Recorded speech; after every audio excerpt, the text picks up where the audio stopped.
Friends, hi, my name is रॉथा जलिस is my name. कई बच्चों के डाउट्स बहुत सारे इंजीनियरिंग को लेकर, ब्रांचेस को लेकर, कॉलेजेस को लेकर आते हैं। आज उन्हीं में से हमने कुछ डाउट उठाए हैं और आज हम उन पर बात करने वाले हैं। कंप्यूटर साइंस, गवर्नमेंट, प्राइवेट से रिलेटेड, ये ब्रांच लूं या वो ब्रांच लूं, ये कॉलेज लूं या वो कॉलेज लूं, डिटेल में समझते हैं। चलिए शुरू करते हैं।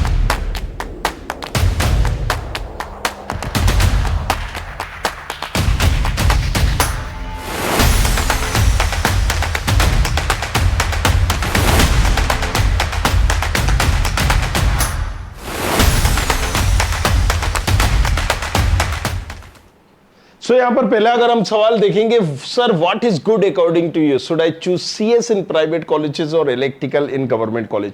देखो, ये सब डिपेंड करता है तुम्हारी प्रोफाइल के अकॉर्डिंग। मान लीजिए तुम्हारी 1 लाख रैंक है और यहां पर, क्योंकि हम सपोज ही कर सकते हैं 1 लाख रैंक है और तुम यहां पर चूज कर रहे हो कि तुम्हें यहां प्राइवेट कॉलेजेस में कंप्यूटर साइंस मिल रही है एलएन सिटी में, राइट, 1994 की कोर ब्रांच। अच्छा कॉलेज, अच्छी ब्रांच है, कॉलेज अच्छा नहीं है, कॉलेज की ये वाली कोर ब्रांच अच्छी है 1994 की, क्योंकि यहां पर सिविल भी है, मैकेनिकल भी है, इलेक्ट्रिकल भी है, एएक्स भी है, इसमें प्लेसमेंट नहीं है, राइट। सीएस जो है 1,40,000 के अंदर ही क्लोज हो जाती है, राइट। लेकिन इसकी जो अगर हम बात करें दूसरी ईएक्स जैसी ब्रांचेस या ईसी जैसी ब्रांचेस भी 7 लाख तक चली जाती है। सो पॉइंट इज दिस कि कॉलेजेस में कौन सी ब्रांच ले रहा है, पहले तो ये। अब यहां पर इसकी ये ब्रांच ठीक है, लेकिन तुम्हारी चूंकि 1 लाख रैंक है, अब तुम अगर यहां पर गवर्नमेंट कॉलेजेस जैसे कि एचजीएस आईटीएस ले रहे हो, डीएवी भी ले रहे हो, तो तुम्हारे लिए एक बेटर ऑप्शन है अगर तुम यहां ईआई, ईटी या फिर इलेक्ट्रिकल ब्रांच ले लेते हो। अगर तुम्हें मास्टर करना है तो आंख बंद करके आप गवर्नमेंट कॉलेजेस ले लीजिए, प्रेफर करिए, राइट, कि आपको मास्टर करना है, आगे आपको क्या करना है, XYZ एमटेक करोगे या एमबीए करोगे, यकीन नहीं करोगे, बट केट में सबसे ज्यादा स्टूडेंट यहां पर इंजीनियरिंग का निकलता है, वही इसको क्रैक करता है। तो आप फिर एक गवर्नमेंट कॉलेजेस में लो, वो भी एक अच्छे गवर्नमेंट कॉलेजेस में लो जहां पर एक्सपोजर मिलेगा, वो फैसिलिटीज मिलेगी और ऐसे लोग मिलेंगे, स्टूडेंट मिलेंगे, जिससे आपको क्या है कि जिन स्टूडेंट के, वो कहते हैं ना लालन के पाव पालन में दिख जाते हैं, तो आप जिनके साथ रह रहे होंगे, राइट, उनकी संगति मिलेगी और वही आपको आगे बढ़ाएगी। सो शार्प माइंड के साथ रहोगे तो आप खुद भी शार्प होगे। तो बेटर मैं प्रेफर करूंगा कि मैं यहां पर एक टॉप लेवल का कॉलेजेस लूंगा और वहां पर इलेक्ट्रिक ब्रांच यहां प्रेफर कर लूंगा। अब अगर मान लीजिए मेरी ज्यादा रैंक है, 1.5 लाख रैंक है और मुझे यहां पर एलएन सिटी की कंप्यूटर साइंस मिल रही है, तो फिर मैं वहां पर, क्योंकि मुझे इस रैंक में मिल रही है, तो मैं उसको प्रेफर कर लूंगा। दूसरा, 2 पॉइंट समझ लिए जैसे आपने।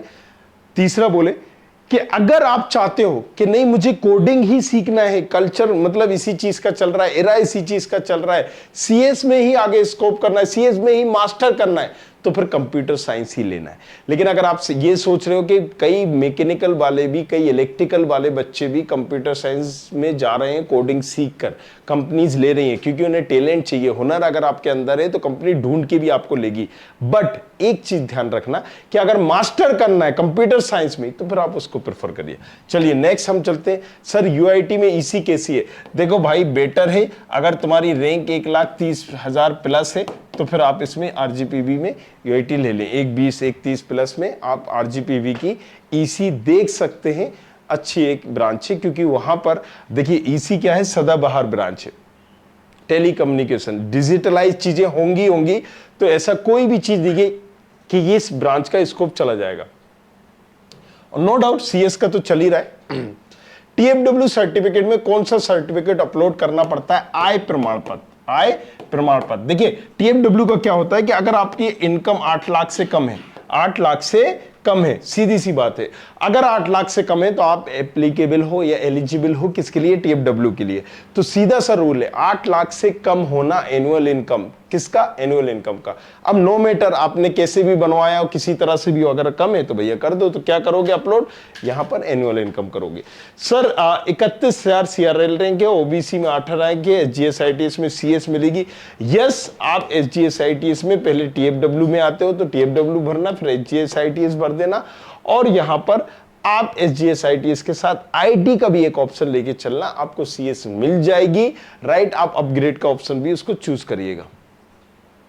सर मेरी रैंक है 7,72,000 कैटेगरी एससी, मुझे MITS ग्वालियर में कौन सी ब्रांच मिलेगी? देखो MITS ग्वालियर में इस पर्टिकुलर रेंज में CS, IT, right, ET particular इनको या CS रिलेटेड कुछ ब्रांचेस को छोड़कर तमाम ब्रांचेस आपको मिल रही होगी। Civil, mechanical, electrical, automobile, right, EE, mathematics, computing, ये भी ब्रांच आपको मिल जाएगी, राइट। सारी ब्रांचेस आपको मिल रही होंगी CS रिलेटेड ब्रांचेस को छोड़कर, तो उसमें भी आपको IT, IoT वगैरह मिल सकती है। सर डोमिसाइल पापा का है जिसमें मेरा नाम भी है, मेरा, हाँ पापा का ही लगेगा, कोई दिक्कत नहीं है। चलिए सर, यदि जैसा 2024 में काउंसलिंग में किया हो लेकिन कोई गवर्नमेंट सीट नहीं मिली हो, काउंसलिंग से बाहर नहीं हुए, तो क्या आप 25 की जोसा काउंसलिंग में बैठने नहीं मिलता है?